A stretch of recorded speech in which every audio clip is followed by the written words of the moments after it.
Hello students. तो इससे पहले वाले पार्ट में हमने मॉनेटरी पॉलिसी के कुछ इंस्ट्रूमेंट डिस्कस किए थे, क्वांटिटेटिव इंस्ट्रूमेंट। तो उसमें हम बैंक रेट, रेपो रेट ये कर चुके हैं। तो आज का जो हमारा टॉपिक है that is reverse repo rate. कौन सा टॉपिक है? Reverse repo rate. तो देखो नाम ही सजेस्ट कर रहा है रेपो रेट। देखिए रिवर्स रेपो रेट, यहाँ पे लिखा हुआ है increase in reverse repo rate. तो देखो इंक्रीज कब किया जाएगा? When there is excess demand in the economy.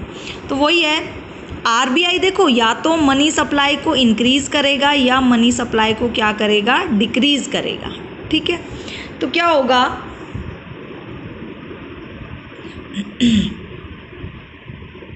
कि अगर एक्सेस डिमांड की प्रॉब्लम है तो आपको पता है क्या करना है। एक्सेस डिमांड है दैट मीन्स एग्रीगेट डिमांड का लेवल जो है इकोनॉमी में ज़्यादा है, उसे क्या करना है? रिड्यूस करना है। तो उसको कैसे रिड्यूस करने की कोशिश की जाएगी? With the help of money supply, by reducing the money supply और लिक्विडिटी फ्रॉम द इकोनॉमी। ठीक है, तो एक्सेस डिमांड रिडक्शन कैसे होगा मनी सप्लाई में? By increasing the reverse repo rate. अब रिवर्स रेपो रेट होता क्या है? देखो reverse repo rate is the rate at which central bank borrows from commercial bank for short term purpose। जैसे repo rate का मतलब क्या था? रेपो रेट का मतलब ये था कि भाई रेपो रेट में जो कमर्शियल बैंक है वो आरबीआई से पैसा बोरो करते हैं, और यहाँ उसका रिवर्स हो गया। यहाँ आरबीआई जो है वो पैसा बोरो करता है, सेंट्रल बैंक जो है वो पैसा बोरो करता है किससे? कमर्शियल बैंक से। और आप अगर इसको दूसरे तरीके से देखना चाहो तो आप ऐसे भी देख सकते हो, it is the rate at which commercial bank park their surplus fund with the RBI. ठीक है भाई, अगर कमर्शियल बैंक्स के पास एक्सेस में मनी हो रही हो तो उसे वो आरबीआई के पास क्या कर सकते हैं? सेव कर सकते हैं, और इसके ऊपर उन्हें क्या मिलता है? इंटरेस्ट मिलता है। उसी को हम क्या बोल देते हैं? Reverse repo rate. ठीक है, so if the reverse repo rate will increase, commercial bank will get more interest on deposit. यानी कि जितना ज़्यादा रिवर्स रेपो रेट इंक्रीज होगा उतना ही जो कमर्शियल बैंक है उनको अपना पैसा आरबीआई के पास सेविंग करने पर क्या होगा? ज़्यादा इंटरेस्ट मिलेगा। ठीक है, विद सेंट्रल बैंक। तो इससे होगा क्या? Commercial bank will prefer to keep more amount with central bank. भाई जितना ज़्यादा इंटरेस्ट होगा तो ऑब्वियस ही बात है जो बैंक है, कमर्शियल बैंक है, वो क्या करेंगे? वो ज़्यादा से ज़्यादा अमाउंट क्या करना चाहेंगे? आरबीआई के पास सेव करना चाहेंगे। And as a result availability of amount for public loans with commercial bank will decrease. अब देखो अगर कमर्शियल बैंक अपना ज़्यादा पैसा आरबीआई के पास सेव करते हैं तो दैट मीन्स उनके पास जो पैसा बचेगा जिसके बेसिस पे वो क्या करते हैं? Credit creation. जिसके बेसिस पे वो क्या करते हैं? Credit creation. उसके अंदर क्या आ जाएगी? कमी आ जाएगी। और जब क्रेडिट क्रिएशन के लिए जो पैसा है उसमें कमी आएगी तो मार्केट में जो लोन है वो भी क्या होगा? वो भी कम दिया जाएगा। ठीक है, so this will decrease the money supply in economy and consequently the level of जो परचेजिंग पावर का लेवल है वो क्या हो जाता है? कम हो जाता है। ठीक है, and with decrease in purchasing power AD will also decrease. जैसे ही परचेजिंग पावर डिक्रीज होती है एग्रीगेट डिमांड का लेवल भी क्या हो जाएगा? डिक्रीज हो जाएगा। और ये सब हम पहले वाले उसमें हम क्या कर चुके हैं? डिस्कस कर चुके हैं। ठीक है, उसके बाद देखिए तो क्या प्रोसेस कैसे काम करेगा? ये रिवर्स रेपो रेट को क्या कर दिया जाएगा? इंक्रीज कर दिया जाएगा। जैसे ही रिवर्स रेपो रेट इंक्रीज होगा तो अब कमर्शियल बैंक ज़्यादा पैसा रखेंगे किसके पास? सेंट्रल बैंक के पास। क्या करने के लिए? सेविंग के लिए, क्योंकि उन्हें इंटरेस्ट क्या मिल रहा है? ज़्यादा मिल रहा है। तो जिससे उनके पास जो पैसा है जिसके बेसिस पे वो क्रेडिट क्रिएशन करते हैं वो क्या हो जाएगा? वो कम हो जाएगा। जब जो क्रेडिट जो क्रिएशन है वो कम होगा दैट मीन्स मार्केट में लोन्स का क्रिएशन क्या हो रहा है? कम हो रहा है। यानी कि मार्केट में मनी सप्लाई क्या हो रही है? कम हो रही है। ठीक है, मनी सप्लाई कम होने का मतलब क्या है?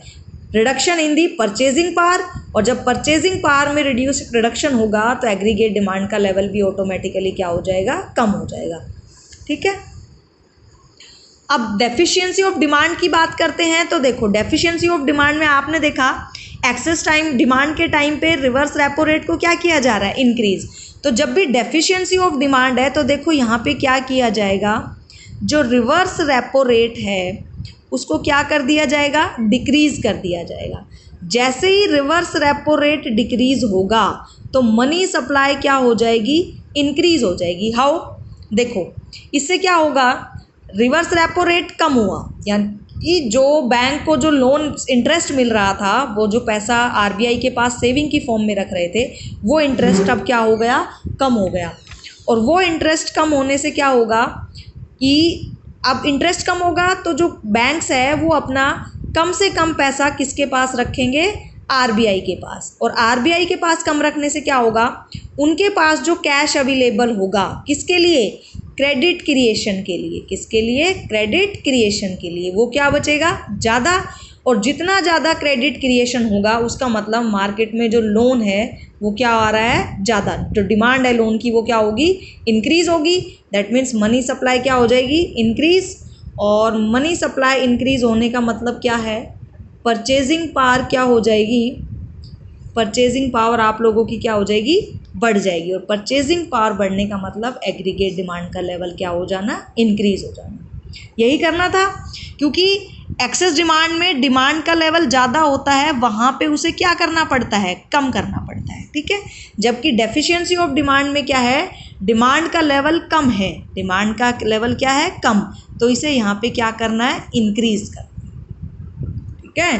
तो this was your reverse repo rate. उसके बाद हमारे दो रिजर्व जो अभी तक हम डिस्कस कर रहे थे वो हमारे पॉलिसी रेट थे। अभी यहाँ पे हम रिजर्व रेट डिस्कस करते हैं, रिजर्व रेशो बोल लो या रेट। तो इसमें हमारे पास दो आते हैं, एक हमारा आता है CRR कैश रिजर्व रेशो और एक आता है स्टैच्यूटरी लिक्विडिटी रेशो। तो अभी आज की वीडियो में हम डिस्कस करेंगे CRR। तो देखो इंक्रीज इन CRR, इंक्रीज कब, अब वही बात है, या तो CRR को इंक्रीज कर दिया जाएगा या CRR को क्या कर दिया जाएगा, डिक्रीज कर दिया जाएगा, ठीक है। तो CRR इंक्रीज कब होगा और डिक्रीज कब होगा, तो देखो एक्सेस डिमांड है या इन्फ्लेशन है, एक्सेस डिमांड है या इन्फ्लेशन है, तो CRR को क्या कर दिया जाएगा, इंक्रीज कर दिया जाएगा। कैसे काम करता है, सबसे पहले डिफाइन करेंगे CRR होता क्या है। CRR is that fraction of total deposits which the commercial bank have to keep with central bank as reserves, ठीक है। टोटल डिपॉजिट मतलब हम यहाँ बात कर रहे हैं NDTL की, और ये मैं आपको ऑनलाइन क्लास में बहुत अच्छे से एक्सप्लेन कर चुकी हूँ कि NDTL का मतलब क्या होता है, ठीक है। NDTL सिंपली अगर समझना चाहो तो अभी इतना समझो, टोटल डिपॉजिट यानी कि बैंक्स के पास जो भी टोटल डिपॉजिट अवेलेबल है उसका कुछ परसेंट उन्हें सेंट्रल बैंक के पास किसकी फॉर्म में रखना पड़ता है, रिजर्व की फॉर्म में रखना पड़ता है, ठीक है। तो देखो अब होगा क्या, इफ़ CRR विल इंक्रीज, अगर CRR बढ़ता है तो इसका मतलब ये है कि अब कमर्शियल बैंक को अपने डिपॉजिट्स का ज़्यादा पैसा रिजर्व की फॉर्म में रखना पड़ेगा, किसके पास, RBI के पास। If the CRR will increase, commercial banks have to keep higher amount with central bank, and as a result, availability of amount for public loans will commercial bank will decrease, ठीक है। तो simple सी बात है, जब वो ज़्यादा पैसा reserve की फॉर्म में RBI के पास रखेंगे तो जो पैसा उनके पास बचता है किसको लोन देने के लिए, पब्लिक को लोन देने के लिए, दैट विल डिक्रीज, ठीक है। So this will decrease the money supply in the economy and consequently the purchasing power people of the economy क्या होगी, इंक्रीज हो जाएगी, सॉरी डिक्रीज हो जाएगी। तो देखो आप देख रहे होंगे कि बार बार घूम फिर के बात जो है वो मनी सप्लाई पे ही आ रही है। तो देखो आप मनी सप्लाई पे क्यों आ रही है, क्योंकि RBI जो है वो केवल क्या कर सकता है, that can control only the availability of money in the economy.